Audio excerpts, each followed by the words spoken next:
Het jy al ooit gedink dat die dinge waarvoor jy so hard werk, jou eintlik agter die tralies sit van jou eie tronk? Ons dink almal ons jaag geluk na as ons nuwe goed koop.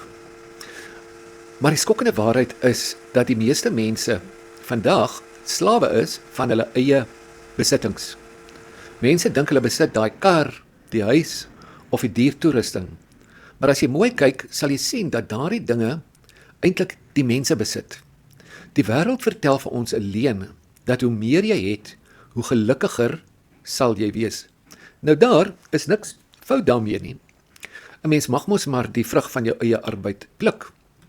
Maar die groot probleem kom in, is as die oomblik wanneer jou geluk en selfbeeld en jou gemoedsrus gekoppel is aan al hierdie goed.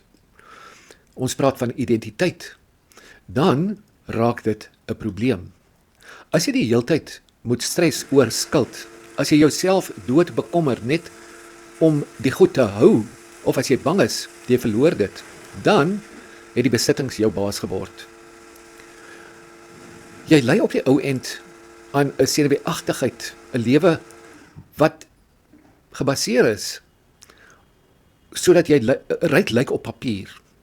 As ons eerlik is, kom ware rykdom nie uit die winkel uit nie. Dit lê in 'n vrye gees en 'n rustige hart. Alles wat jy besit, kan môre net verdwyn. Nou wie is jy dan?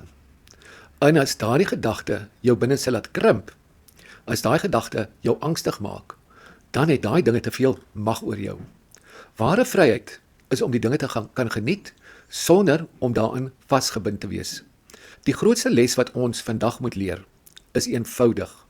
Die oomblik as jou besittings jou begin beheer, ruil jy jou vrede en jou gemoedsrus en jou identiteit vir 'n boks vol dinge, wat saam met die wêreld sal vergaan. Maak seker jy besit jou dinge en jou dinge besit jou nie, sodat hulle nie jou lewe oorneem nie.